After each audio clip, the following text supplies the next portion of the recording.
Hello. This is the very start of my new wildlife pond in this, the wildlife corner of my garden. And if you've been watching my videos on YouTube, you'll know that this pond is going to be quite large, 6 meters in diameter, 3 foot deep in the middle, a ledge of 2 foot and a ledge of 1 foot. And I've also told you that I intend digging this pond by hand using only this spade and that wheelbarrow. And quite genuinely and sincerely, quite a few of you have expressed concern for my well-being as I start to dig this enormous hole by hand. Several of you have told me to get a mini digger, and I don't want to do that, and I've already said, how do you eat an elephant in small, bite-sized chunks? So I've just finished, literally, a 24-minute digging session when I removed 6 full barrel loads of soil from this hole, and that's why I'm now enjoying a glass of wine. And I videoed those 24 minutes, and I'm now going to disappear into the bottom right-hand corner of your screen, and you can watch me dig this hole whilst I continue talking to you. But you don't have to watch for 24 minutes because I've speeded it up 4 times, so it will last around about 8 minutes. And whilst you're watching that and I prove to you that I'm capable of digging this hole by hand, I'm going to tell you about a few of the other plans I've got for my garden in the very near future. And I am now going to sit on that boulder at the back and talk to you whilst I enjoy this glass of chilled white wine.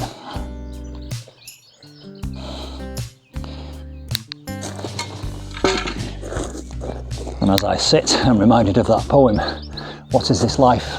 If full of care we have no time to sit and stare." So in this moment, I'm just going to sit and stare for a moment and talk to you, as I've already said about a few of the plans which I've got for this, my new garden at Rose Cottage. And this, by the way, over my right and left shoulder, is my new Wildflower Meadow, which I sowed only about 4 or 5 weeks ago. It was a £1.50 bag of seeds, and it's doing incredibly well. Look at the height of that in only 4 or 5 weeks, and it's got flowers on the top of it already. And actually, I can see some insects on top of that, so it's already encouraging invertebrates into my garden. That was always my intention with this Wildflower Meadow. It was also my intention that the flowers and the plants should grow high enough to hide those rather ugly stepping stones at the back. And the stepping stones I raised up on blocks so that the wildlife could crawl underneath and find sanctuary.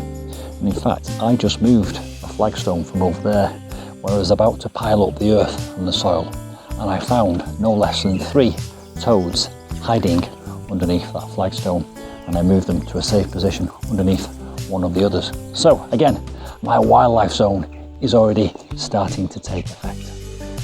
And they do say that if you are going to sow a wildflower meadow, you should sow it onto infertile, unenriched soil. This was covered in weed fabric and gravel, and I removed the weed fabric and the gravel, and underneath I found quite dry, sandy soil without very much organic matter in it, and that's probably why this has done so well.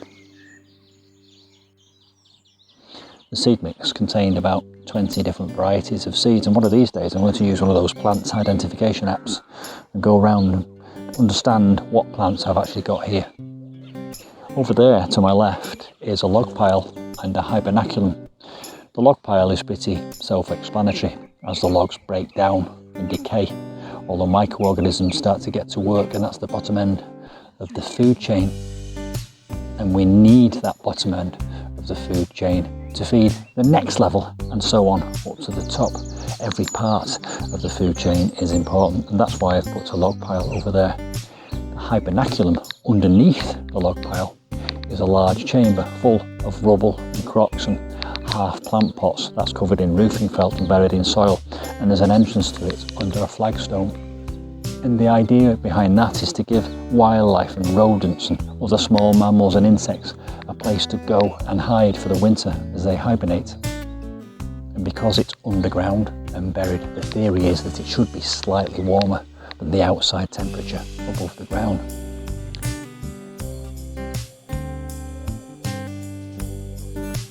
And what fascinates me about that hibernaculum is the fact that I'll never know if there's ever any wildlife inside there. because it's a secret place that I'll never disturb. I could put a wildlife camera outside of it in the springtime to see what emerges, but for me it's a mysterious underground cavity, and it can remain so.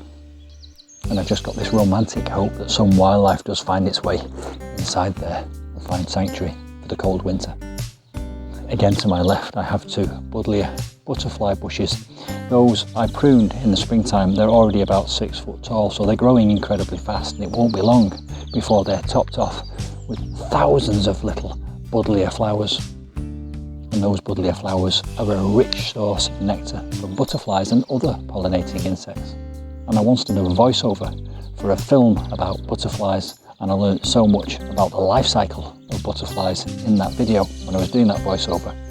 And one of the things that I learned was that of 1 million eggs that a butterfly lays, probably only 2 or 3 eventually go on to survive to full-grown adult butterflies.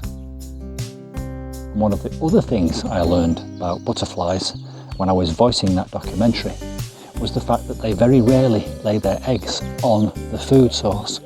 They find a host plant nearby to lay the eggs, and when the eggs hatch, they migrate to the food source. And that's where they feed themselves up and become plump, and eventually, miraculously, turn into chrysalises. I don't know if you can hear a wood pigeon cooing in the distance just behind the camera. Well, I know for a fact that that wood pigeon earlier in the year did make a nest in my holly tree. And I love playing host to bird species in my garden, and that's indeed why I've just left a large portion of my lawn unmown for No Mow May. Because by leaving it unmown, it grows up and it makes seed. And again, those seeds are a valuable source of food for birds and small rodents. I don't know where you're watching this video from in the world, but in the UK we have a species of animal called a newt, and it's a protected species, and I'm hoping to encourage newts into this wildlife pond. But they only come into the water when they want to breed. Most of the year they live outside of the water. And there are certain plants you can buy to encourage newts to lay their eggs in the pond, because they like a small leaf to lay a single egg under, and then they fold the leaf over.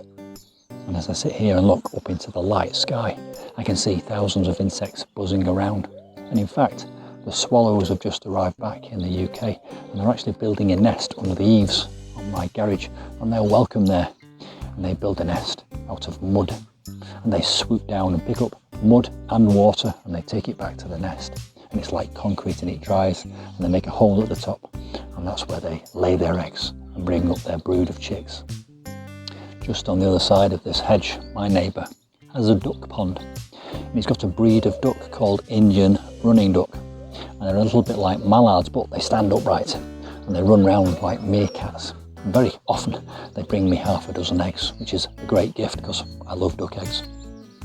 And at one stage I did think about getting some ducks, but they've already got ducks, so I might get some bees, and if I produce honey and they produce duck eggs, we can do a swap.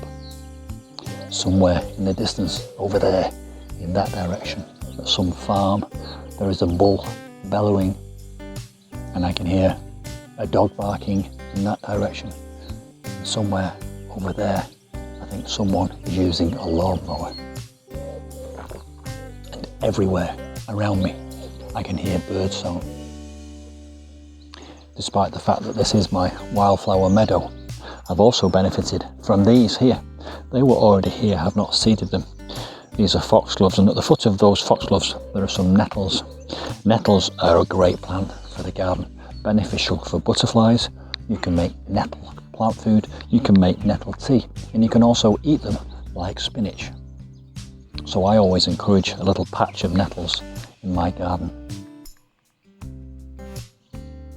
Anyway, I've probably waffled on for longer than my 8 minutes whilst you've been watching me dig and listening to me talk. Hope you've enjoyed that, and I hope I've proven to you that by digging my hole in small bite-sized chunks, I will be able to succeed and dig that pond without doing myself any harm. If you've enjoyed this video, please do hit the like button and also subscribe to my channel if you haven't already done so. Don't forget to hit the notifications bell so that you find out about my next video. I've got a lot going on. The wildlife pond is just the start of it. And I'll see you soon.